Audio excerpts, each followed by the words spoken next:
Know him? Yes, I know him. Knew him. That was 20 years ago. Everybody knows him now. Everybody who passed him on the street knows him. Everyone who went to the same schools, or even to different schools in different towns, knows him now. Ask them. But I knew him. I lived 3 feet away from him for a month and a half. I shipped with him and called him by his first name. What was he like?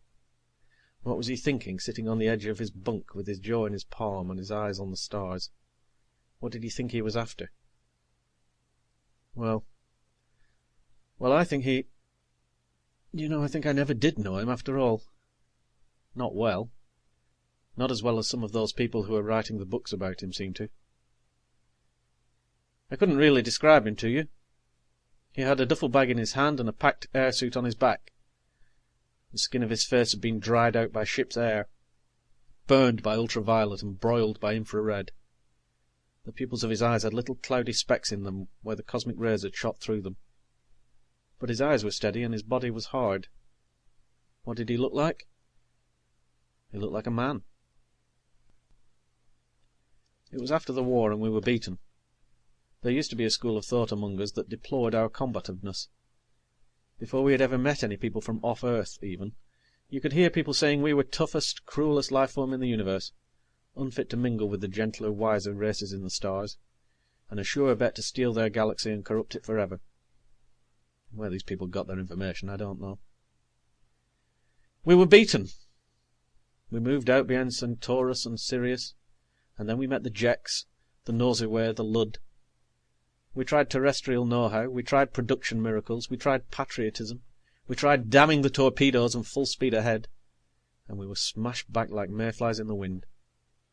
We died in droves, and we retreated from the guttering fires of a dozen planets. We dug in, we fought through the last ditch, and we were dying on Earth itself before Baker mutinied, shot Cope, and surrendered the remainder of the human race to the wiser, gentler races in the stars. That way we lived. That way we were permitted to carry on our little concerns, and mind our manners. The Jeks and the Lud and the Noseway returned to their own affairs, and we knew they would leave us alone so long as we didn't bother them. We liked it that way. Understand me, we didn't just accept it. We didn't knuckle under with waiting murder in our hearts. We liked it. We were grateful just to be left alone again. We were happy we hadn't been wiped out like the upstarts the rest of the universe thought us to be. When they let us keep our own solar system and carry on a trickle of trade with the outside, we accepted it for the fantastically generous gift it was. Too many of our best men were dead for us to have any remaining claim on these things in their own right. I know how it was. I was there 20 years ago. I was a little pudgy man with short breath and a high-pitched voice. I was a typical Earthman. We were out on a god-forsaken landing field on Mars, Macready and I, loading cargo aboard the Serenus. Macready was first officer, I was second. The stranger came walking up to us. "Got a job?" he asked, looking at Macready. Mac looked him over. He saw the same things I'd seen. He shook his head. "Not for you. The only thing we're short on is stokers." You wouldn't know. There's no such thing as a stoker anymore with automatic ships. But the stranger knew what Mac meant. Serenus had what they called an electronic drive. She had to run with an evacuated engine room. The leaking electricity would have broken any stray air down to ozone, which eats metal and rots lungs. So the engine room had the air pumped out of her, and the stokers who tended the dials and set the cathode attitudes had to wear suits, smelling themselves for 12 hours at a time, and standing a good chance of cooking where they sat when the drive arced. Serenus was an ugly old tub. At that, we were the better of the 2 interstellar freighters the human race had left. "You're bound over the border, aren't you?" Macready nodded. "That's right, but I'll stoke." Macready looked over toward me and frowned. I shrugged my shoulders helplessly. I was a little afraid of the stranger, too. The trouble was the look of him. It was the look you saw in the bars back on Earth, where the veterans of the war sat and stared down into their glasses, waiting for night to fall so they could go out into the alleys and have drunken fights among themselves. But he had brought that look to Mars, to the landing field, and out here there was something disquieting about it. He'd caught Mac's look and turned his head to me. "I'll stoke," he repeated. I didn't know what to say. Macready and I, almost all of the men in the Merchant Marine, hadn't served in the combat arms. We had freighted supplies, and we had seen ships dying on the runs. We'd had our own brushes with commerce raiders, and we'd known enough men who joined the combat forces. But very few of the men came back, and the war this man had fought hadn't been the same as ours. He'd commanded a fighting ship, somewhere, and come to grips with things we simply didn't know about. The mark was on him, but not on us. I couldn't meet his eyes. "Okay by me," I mumbled at last. I saw Macready's mouth turn down at the corners, but he couldn't gainsay the man any more than I could. Macready wasn't a mumbling man, so he said angrily, "Okay, bucko, you'll stoke. Go and sign on." "Thanks." The stranger walked quietly away. He wrapped a hand around the cable on a cargo hook and rode into the hold on top of some freight. Mac spat on the ground and went back to supervising his end of the loading. I was busy with mine, and it wasn't until we'd gotten the Serenus loaded and buttoned up that Mac and I even spoke to each other again. Then we talked about the trip. We didn't talk about the stranger. Daniels, the third, had signed him on and had moved him into the empty bunk above mine. We slept all in a bunch on the Serenus, officers and crew. Even so, we had to sleep in shifts, with the ship's designers giving 90% of her space to cargo and 8% to power and control. That left very little for the people, who were crammed in any way they could be. I said empty bunk. What I meant was empty during my sleep shift. That meant he and I'd be sharing work shifts, me up in the control blister parked in a soft chair, and him down in the engine room, broiling in a suit for 12 hours. But I ate with him, used the head with him. You can call that rubbing elbows with greatness if you want to. He was a very quiet man. Quiet in the way he moved and talked. When we were both climbing into our bunks that first night, I introduced myself, and he introduced himself. Then he heaved himself into his bunk, rolled over on his side, fixed his straps, and fell asleep. He was always friendly toward me, but he must have been very tired that first night. I often wondered what kind of life he'd lived after the war, what he'd done that made him different from the men who simply grew older in the bars. I wonder now if he really did do anything different. In an odd way, I like to think that one day, in a bar, on a day that seemed like all the rest to him when it began, he suddenly looked up with some new thought, put down his glass, and walked straight to the Earth-Mars shuttle field. He might have come from any town on Earth. Don't believe the historians too much. Don't pay too much attention to the Chamber of Commerce plaques. When a man's name becomes public property, strange things happen to the facts. It was Macready who first found out what he'd done during the war. I've got to explain about Macready. He takes his opinions fast and strong. He's a good man. Is, or was, I haven't seen him for a long while. But he liked things simple. Macready said the duffel bag broke loose and floated into the middle of the bunk room during acceleration. He opened it to see whose it was. When he found out, he closed it up and strapped it back in its place at the foot of the stoker's bunk. Macready was my relief on the bridge. When he came up, he didn't relieve me right away. He stood next to my chair and looked out through the ports. "Captain leave any special instructions in the order book?" he asked. "Just the usual. Keep a tight watch and proceed cautiously." "That new Stoker," Mac said. "Yeah?" I knew there was something wrong with him. He's got an old Marine uniform in his duffel. I didn't say anything. Mac glanced over at me. "Well?" "I don't know." I didn't. I couldn't say I was surprised. It had to be something like that about the Stoker. The mark was on him, as I've said. It was the Marines that did Earth's best dying. It had to be. They were trained to be the best we had, and they believed in their training.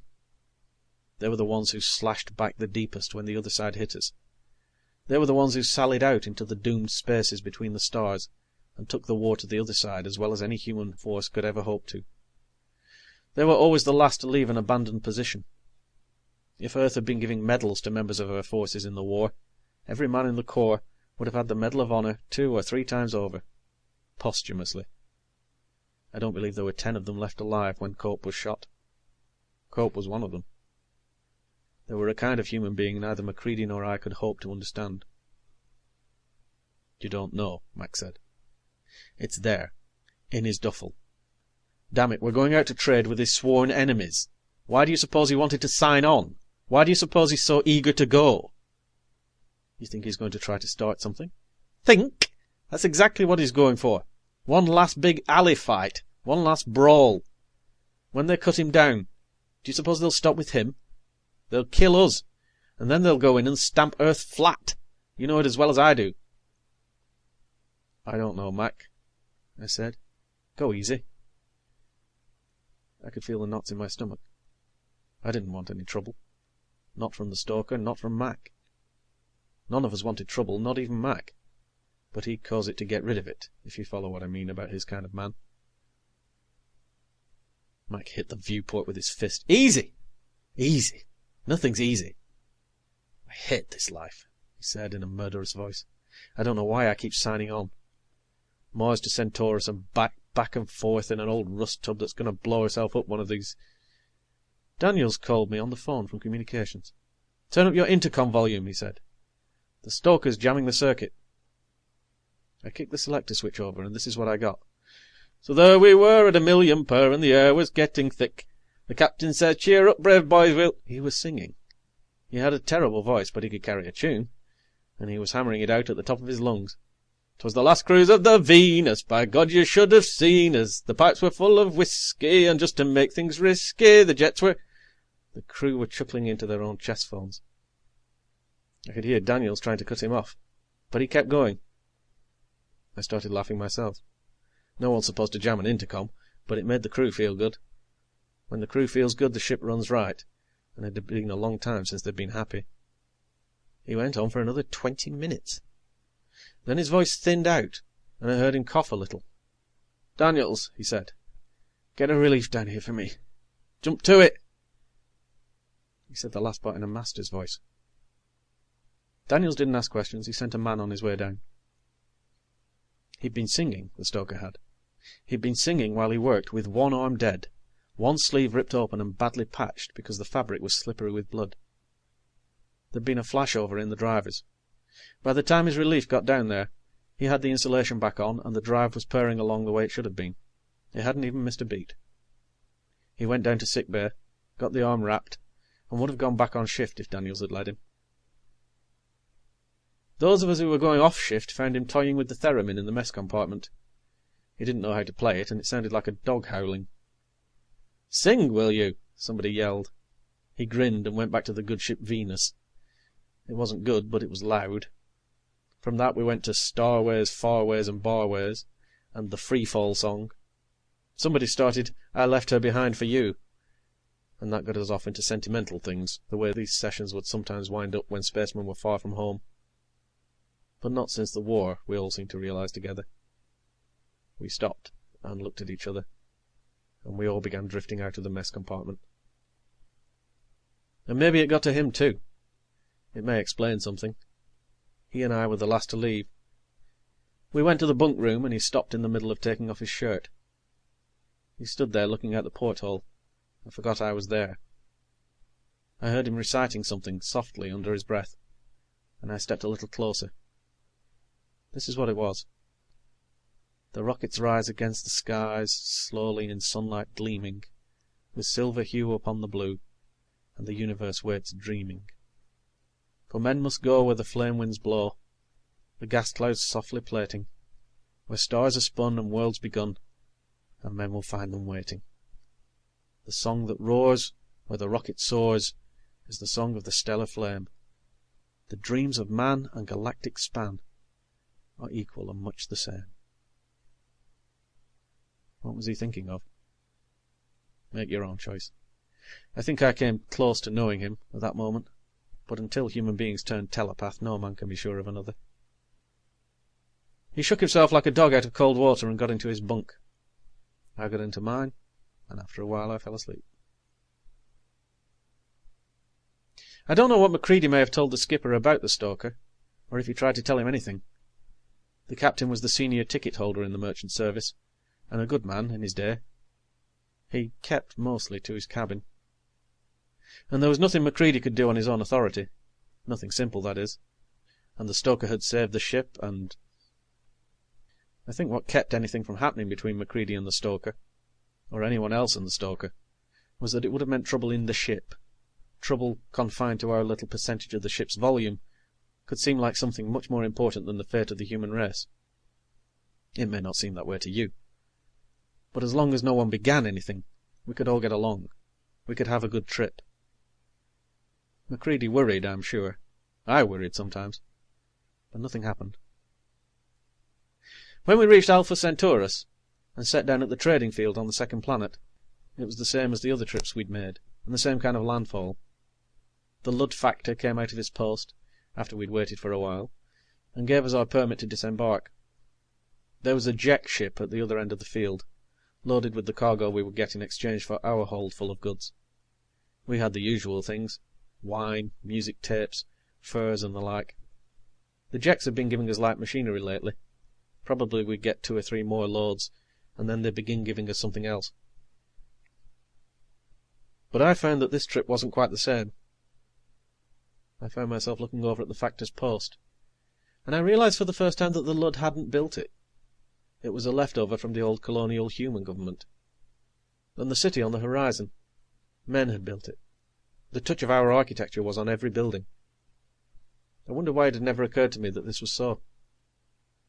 It made the landfall different from all the others somehow. It gave a new face to the entire planet. Mac and I and some of the other crewmen went down on the field to handle the unloading. Jeks on self-propelled cargo lifts jockeyed among us, scooping up the loads as we unhooked the slings, bringing cases of machinery from their own ships. They sat atop their vehicles, lean and aloof, dashing in, whirling, shooting across the field to their ship and back like wild horsemen on the plains of Earth, paying us no notice. We were almost through when Mac suddenly grabbed my arm. "Look!" The Stoker was coming down on one of the cargo slings. He stood upright, his booted feet planted wide, one arm curled up over his head and around the hoist cable. He was in his dusty brown marine uniform, the scarlet collar tabs bright as blood at his throat, his major's insignia glittering at his shoulders, the battle stripes on his sleeves. The Jeks stopped their lifts. They knew that uniform. They sat up in their saddles and watched him come down. When the sling touched the ground, he jumped off quietly and walked towards the nearest Jek. They all followed him with their eyes. "We've got to stop him," Mac said, and both of us started toward him. His hands were both in plain sight, one holding his duffel bag, which was swelled out with the bulk of his airsuit. He wasn't carrying a weapon of any kind. He was walking casually, taking his time. Mac and I had almost reached him when a Jek with insignia on his coveralls suddenly jumped down from his lift and came forward to meet him. It was an odd thing to see, the Stoker and the Jek, who did not stand as tall. Macready and I stepped back. The Jek was coal black, his scales glittering in the cold sunlight, his hatchet face inscrutable. He stopped when the Stoker was a few paces away. The Stoker stopped too. All the Jeks were watching him and paying no attention to anything else. The field might as well have been empty except for those two. "They'll kill him. They'll kill him right now," Macready whispered. They ought to have. If I'd been a Jek, I would have thought that uniform was a death warrant. But the Jek spoke to him. "Are you entitled to wear that?" "I was at this planet in 39. I was closer to your homeworld the year before that," the Stoker said. "I was captain of a destroyer. If I'd had a cruiser's range, I would have reached it." He looked at the Jek. "Where were you?" "I was here when you were here." "I want to speak to your ship's captain." "All right. I'll drive you over." The Stoker nodded, and they walked over to his vehicle together. They drove away toward the Jek ship. "All right, let's get back to work," another Jek said to Macready and myself. And we went back to unloading cargo. The Stoker came back to our ship that night, without his duffel bag. He found me and said, "I'm signing off the ship. Going with the Jeks." Macready was with me. He said loudly, "What do you mean, you're going with the Jeks?" "I signed on their ship," the Stoker said. "Stoking. They've got a micronuclear drive. It's been a while since I worked with one, but I think I'll make out all right, even with the screwball way they've got it set up. Huh? The stoker shrugged. Ships are ships, and physics is physics, no matter where you go. I'll make out. What kind of deal did you make with them? What do you think you're up to? The stoker shook his head. No deal. I signed on as a crewman. I'll do a crewman's work for a crewman's wages. I thought I'd wander around a while. It ought to be interesting, he said. On a Jek ship. Anybody's ship. When I get to their home world, I'll probably ship out with some people from farther on. Why not? It's honest work. Macready had no answer to that. But, I said. What? He looked at me as if he couldn't understand what might be bothering me, but I think perhaps he could. Nothing, I said, and that was that. Except Macready was always a sourer man from that time up to as long as I knew him afterwards. We took off in the morning. The stoker had already left on the Jek ship, and it turned out he'd trained an apprentice boy to take his place. It was strange how things became different for us, little by little, after that. It was never anything you could put your finger on, but the Jeks began taking more goods, and giving us things we needed when we told them we wanted them. After a while, Serenus was going a little deeper into Jek territory, and when she wore out, the 2 replacements let us trade with the Lud too. Then it was the Norzaway, and other people beyond them, and things just got better for us somehow. We heard about our stoker occasionally. He shipped with the Lud, and the Norzaway, and some people beyond them, getting along, going to all kinds of places. Pay no attention to the precise red lines you see on the star maps. Nobody knows exactly what path he wandered from people to people. Nobody could. He just kept signing on with whatever ship was going deeper into the galaxy, going farther and farther. He messed with green shipmates and blue ones. 1 and 2 and 3 heads, tails, 6 legs. After all, ships are ships, and they've all got to have something to push them along. If a man knows his business, why not? A man can live on all kinds of food if he wants to get used to it.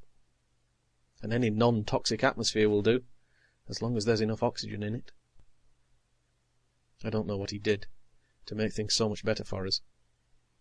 I don't know if he did anything but stoke their ships, and, I suppose, fix them when they were in trouble. I wonder if he sang dirty songs in that bad voice of his, to people who couldn't possibly understand what the songs were about. All I know is, for some reason, those people slowly began treating us with respect. We changed too, I think.